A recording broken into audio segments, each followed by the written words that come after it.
واضح هذا حديث الكابتن عدنان درجال. يقول انا انام ساعتين و22 ساعه اشتغل.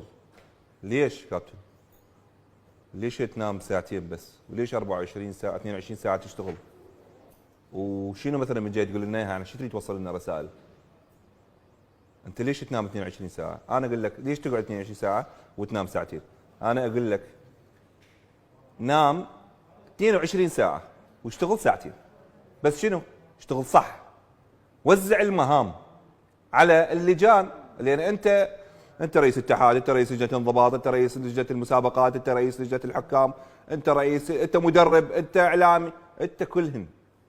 لذلك هو هذا السبب الرئيسي بالعشوائيه بالاتحاد، هو هذا اللي وصلنا لهذه المرحله، لان تريد كل شيء انت كل اللي موجودين بالاتحاد ما يفتهمون الا انت، ولهذا السبب انت ما تثق باحد.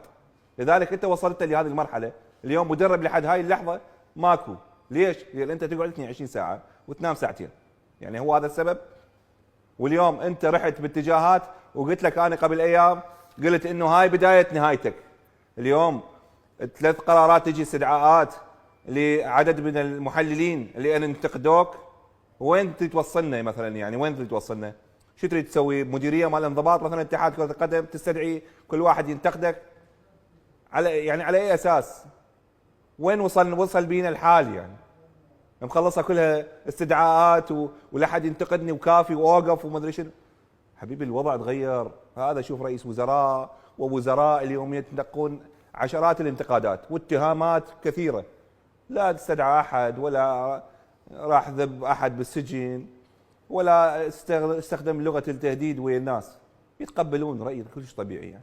وانت رياضه شايل مثل ما يقول كلها بيدك ما تقبل. وذولا بالدليل اليوم انت استهدفت عدد من المحللين، هم دزت عليهم بالانضباط وتعالوا وهم تحقيق.